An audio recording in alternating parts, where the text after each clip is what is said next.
Please join me in the Christian greeting. The grace of the Lord Jesus Christ be with you all. And also with you. Please stand for the call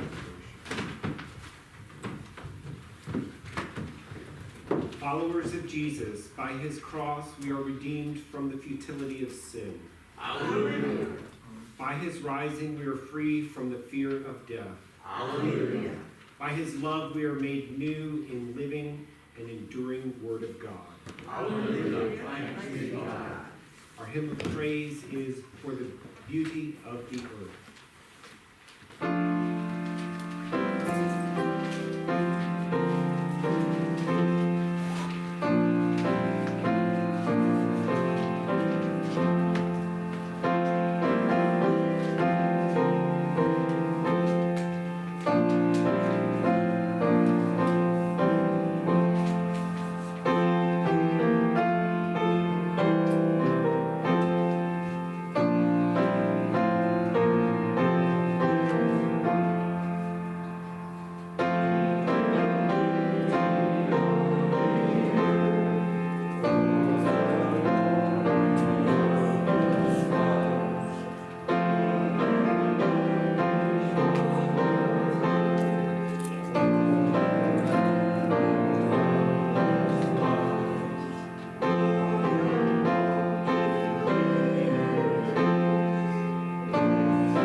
Almighty God, Jesus, our risen Lord, was made known to the disciples in the breaking of the bread. Open the eyes of our hearts that we may recognize his presence, and with his disciples cry, the Lord has risen indeed. Through Christ, who lives and reigns with you in the power of the Holy Spirit. Amen. God judges all people impartially, according to their deeds. Trusting in God's love in Jesus Christ, let us confess our sins before God and one another. Let us pray our prayer of confession together. Almighty God, our world is filled with corruption. Power disguises itself as truth. Convenience masquerades as goodness. Selfish pleasure initiates love. We confess to you, O God, that we have been caught in the web of the world's sin.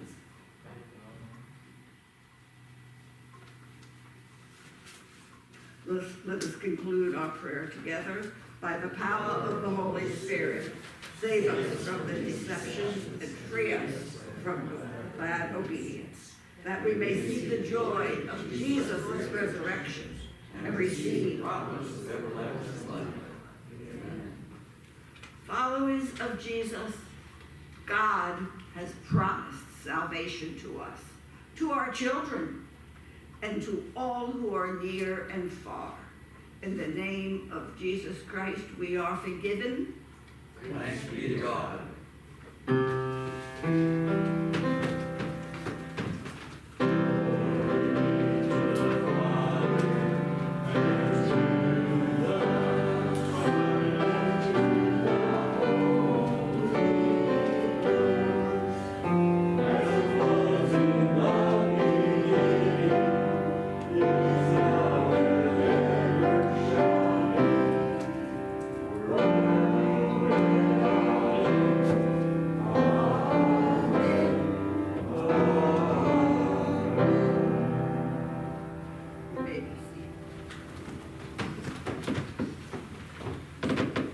Please join me in a prayer for illumination. Lord, you opened the meaning of the scriptures to the disciples on the road to Emmaus and set their hearts ablaze. By the power of your Spirit, kindle our hearts as we may hear your word proclaimed, that we may receive you with joy. Amen. Our first scripture reading this morning is from the Old Testament, Psalm 116, verses 1 through 4 and 12 through 19. We will be reading responsively. I will read the odd verses, and you will read the even verses. Let us read the word of the Lord. I love the Lord, for he heard my voice. He heard my cry for mercy. Because you turned the ear to me, and I will call on you along the way. The cords of death entangled me. The anguish of the grave came over me. I was overcome by distress and sorrow. Then I called on the name of the Lord. Lord, save me. What shall I return to the Lord for all of the goodness to me? I will lift up the cup of salvation and call on the name of the Lord. I will fulfill my vows to the Lord in the presence of all his people. Precious in the sight of the Lord is the death of his faithful servants. Truly I am your servant, Lord.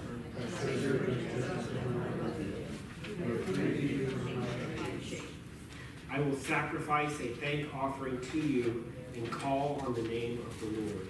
I will fulfill my vows to the Lord in the presence of all his people. In the courts of the house of the Lord, in your midst, Jerusalem, praise the Lord. Our second scripture reading is from the Old Testament, Isaiah chapter 51, verses 1 through 6. We will be reading responsively. I will read the odd verses, and you will read the even verses. Let us read the word of the Lord. Listen to me, you who pursue righteousness and who seek the Lord. Look to the rock from which you are cut, and to the quarry from which you are hewn. Look to Abraham your father, and to Sarah who gave him birth. When I called him, he was only one man, and I left him and made him many. The Lord will surely comfort Zion and will look with compassion on all her ruins. He will make her deserts like Eden, her wastelands like the garden of the Lord. Joy and gladness will be found in her, thanksgiving and the sound of singing. Listen to me, my people. Hear me, my nation.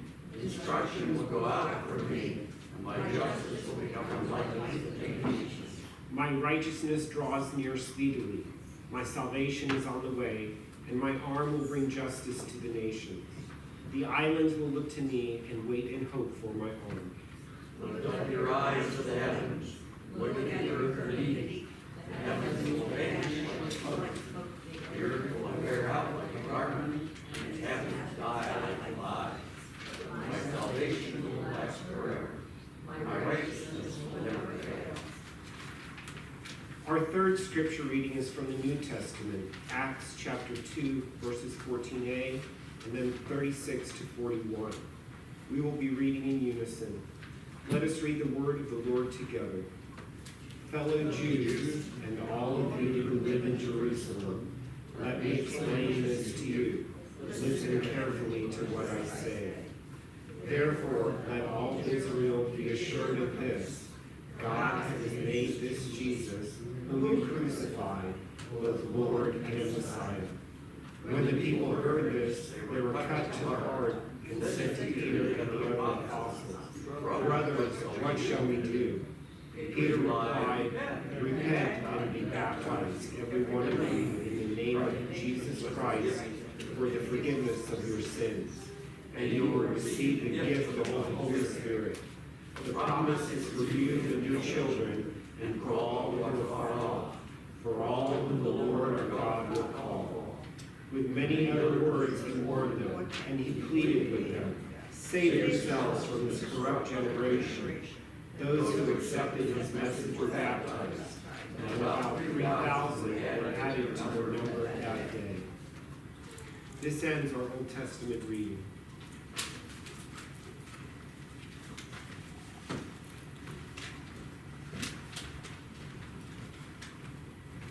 Our last scripture reading is from one of the epistles by Peter, and it's 1 Peter chapter 1, verses 7 to 23.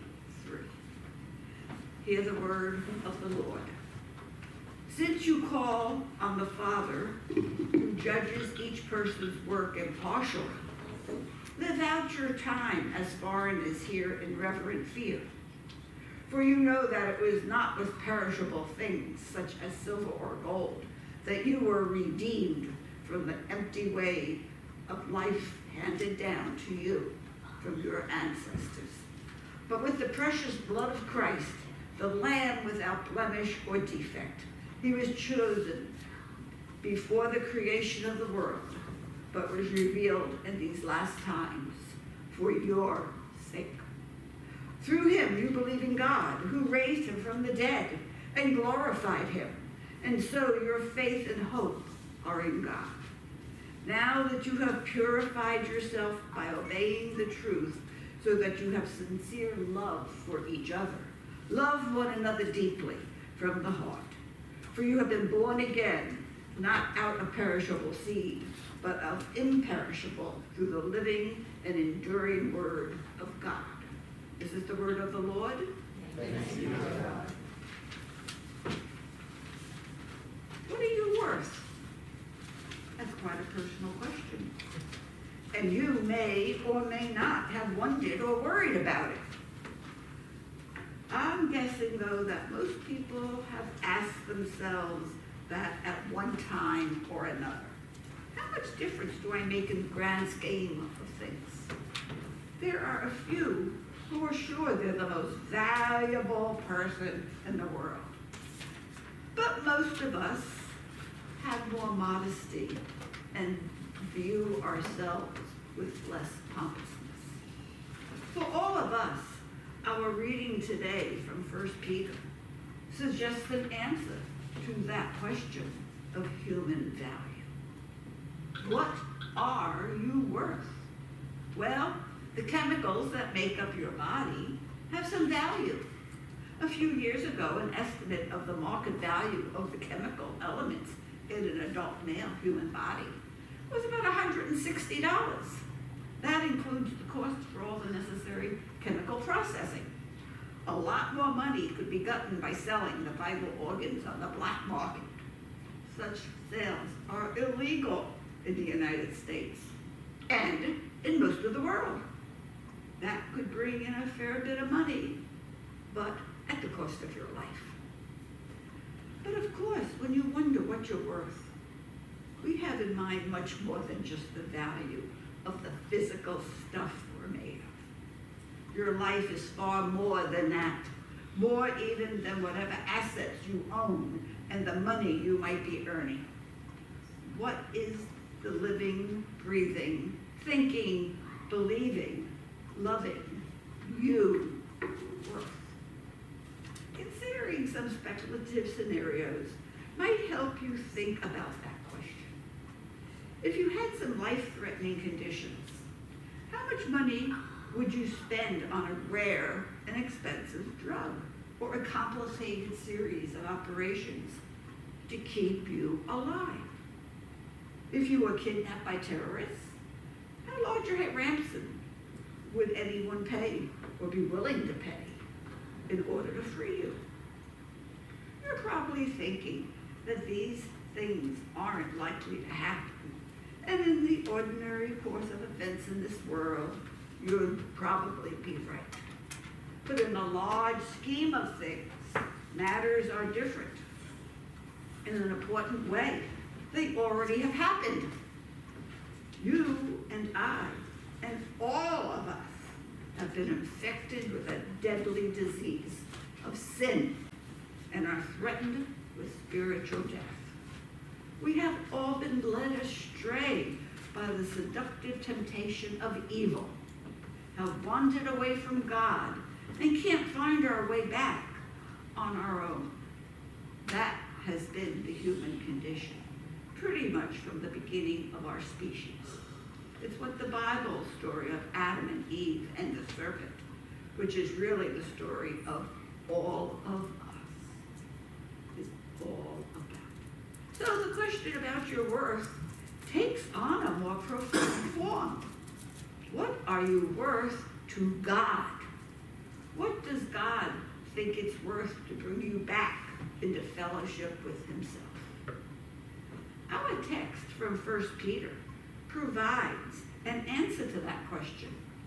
You are ransomed for the futile ways inherited from your ancestors, not with perishable things like gold and silver, but with the precious blood of Christ, like that of the Lamb without a defect or blemish. That reference, this futile ways of your ancestors, wasn't a personal criticism of the converts, forebearers, but simply a recognition that they, like us, were members of a humanity that had long been estranged from God. The point is that to win you back to fellowship with himself, God was willing to send his only Son into a world of sinners, and that Son of God willingly carried out his mission, suffering and dying on the cross. 1 Peter is a letter written for new converts to the Christian faith back in the 1st century. But you, in that passage, isn't limited to them. Christ died and rose again for all peoples of the world, past, present, and future, because God wants everyone to be saved and to come to the knowledge of that truth. Yet, if you had been the only person who wandered away, Christ would have still done the same for you. Remember that story he told about the shepherd and who leaves 99 sheep safely at home and goes out into the wilderness to find and bring home the one sheep that had gotten lost? That tells you something about your value in God's sight. Why has God done this? The letter goes on to tell us it was so that we might trust in God, who raised Christ from the dead and gave him glory, so that your faith and hope are set on God. Trusting in God and having our hope in him means that we are restored to our proper relationship with God. It is our proper relationship with God, like the sheep that was lost. We've been brought back home. It was to bring us home to God that Christ was given for us. Jesus was handed over to death for our trespasses and was raised for our justification. Paul wrote, if you confess with your lips that Jesus is Lord and believe with your heart that God raised him from the dead, you will be saved. That pretty well sums up the gospel message of salvation. But we're curious people and may wonder, how does that work? How do the death and resurrection of Christ save us? Well, the language of being ransomed in our text suggests a payment to free a person who has been held captive. The reference a bit later to Christ as a lamb without defects or blemishes refers to the animal sacrifices that people in the first century were familiar with. These can be helpful images, and preachers often use them to get across the significance of the passion of Christ. In fact, that's what I'm doing here with the ransom idea.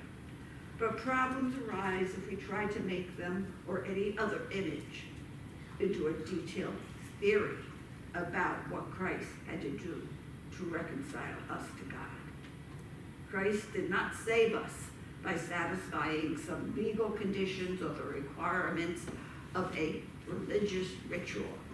He saved us by dying at the hand of sinners like us, who were threatened by the way he proclaimed and lived out God's forgiveness and acceptance of sins, and then rising from the dead to show that in spite of human sins, God still forgives and accepts us.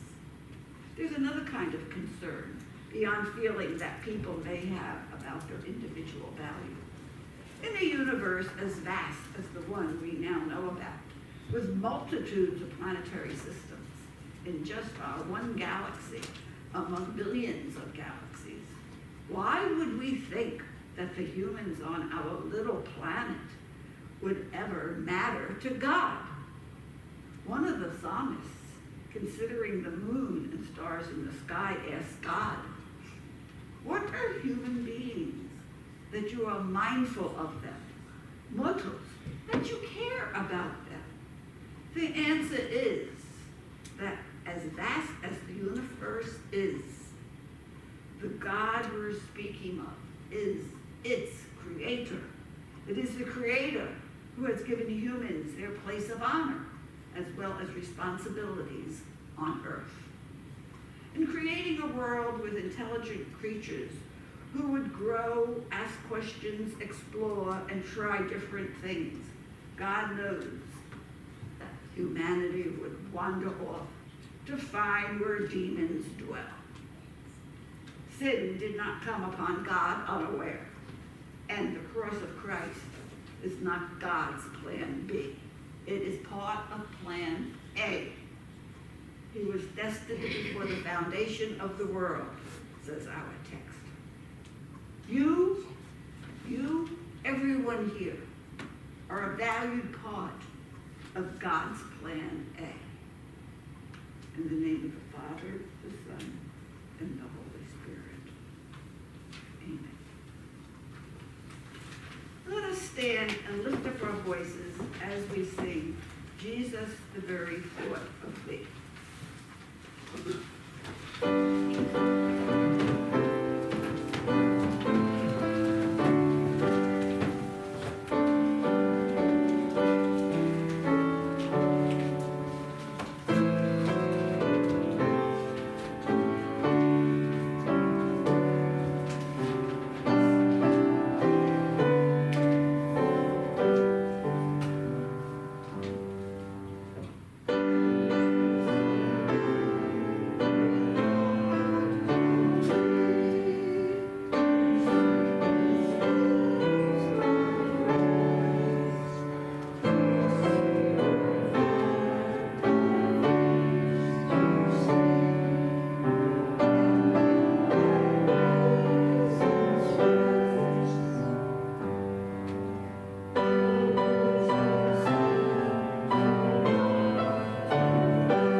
affirm what we believe by saying together the Apostles' Creed found in our bulletin. I believe in God the Father Almighty, maker of heaven and earth, and in Jesus Christ, his only Son, our Lord, who was conceived by the Holy Spirit, born of the Virgin Mary, suffered under Pontius Pilate, was crucified, dead, and buried. He descended into hell. The third day he rose again from the dead. He ascended into heaven, and sitteth on the right hand of the Father Almighty. From thence he shall come to judge the quick and the dead. I believe in the Holy Ghost, the Holy Catholic Church, the communion of saints, and the forgiveness of sins, the resurrection of the body, and the life everlasting. Amen. You may be seated.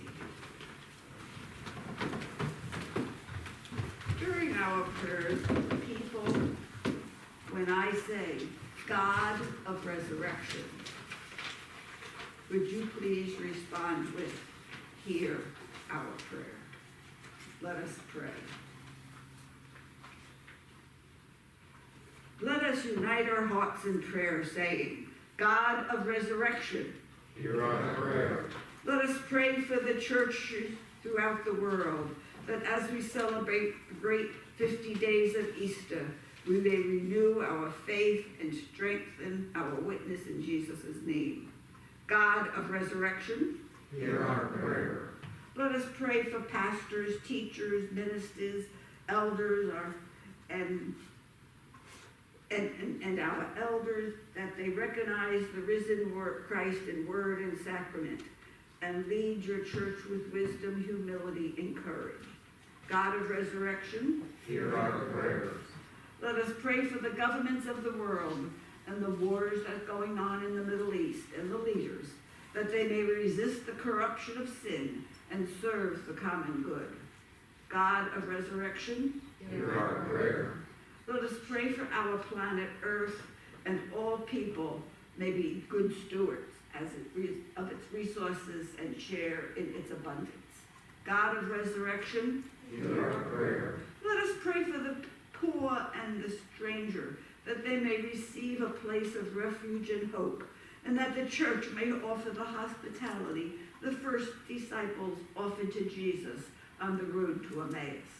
God of resurrection, hear our prayer. let us pray for those who are sick, particularly Tim, Ryan's mom, Jean, Louise, Courtney, Bruce R. and Eddie, Louise's brother, his wife, and Bruce and Nora Lou, Phil Reed and his daughter Paula, Justin's son David, Lou's friends Judy, Ken, Tom, Jane's cousin Gail, Becky's co-worker Eva, Bill and Gail and their nephews Eric and Alan and their friends Tommy and Eddie, Lori's sister-in-law Wendy, Leila's sister Elizabeth, Sarah's friends Kelly and Beth and Mary Ellen, and those in distress, that they may find healing for their pain and be restored to fullness of life, as well as those who have lost loved ones in the last week or two.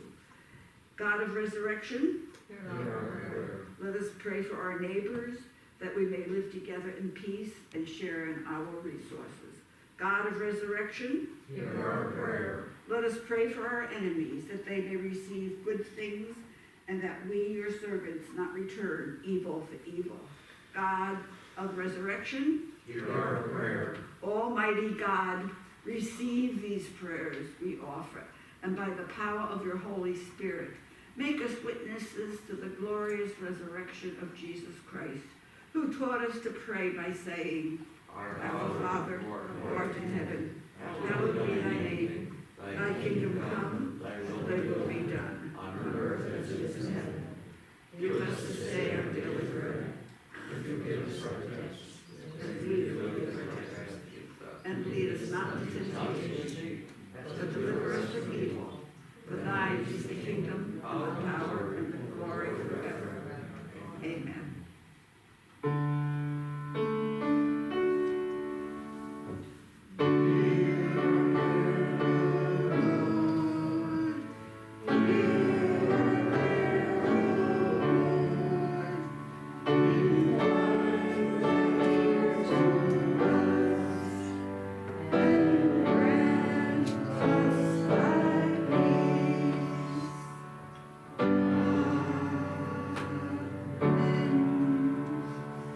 Bill, would you take up the collection today for us?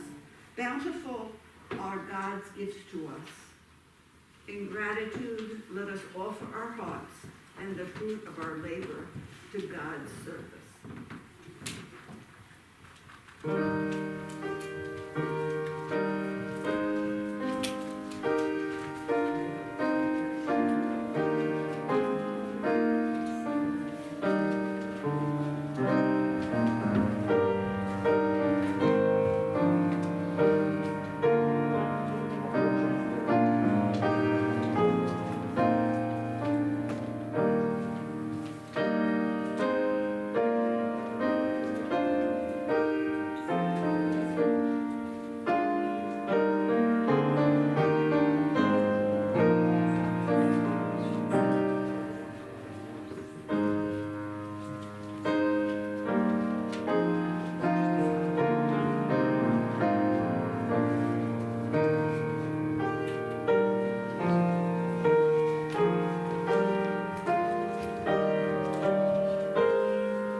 Join me in our prayer of dedication found in your bulletin.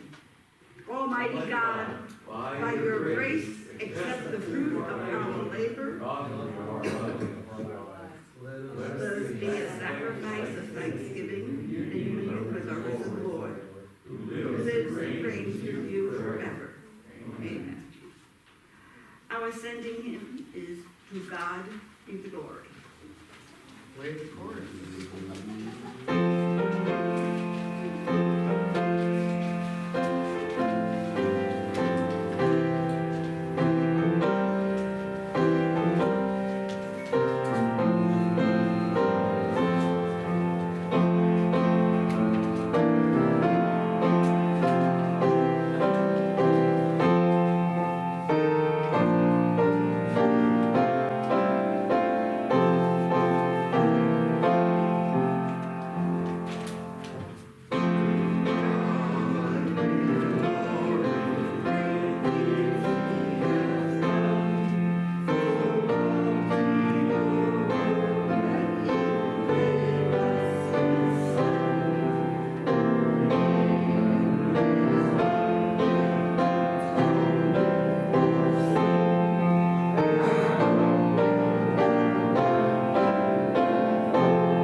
My charge to you this morning is to go in the joy of resurrection, purify your souls, be obedient to the truth, be genuine in love through the living and enduring Word of God. And now may the grace of the Lord Jesus Christ, the love of God, and the fellowship of the Holy Spirit be with you now and forevermore.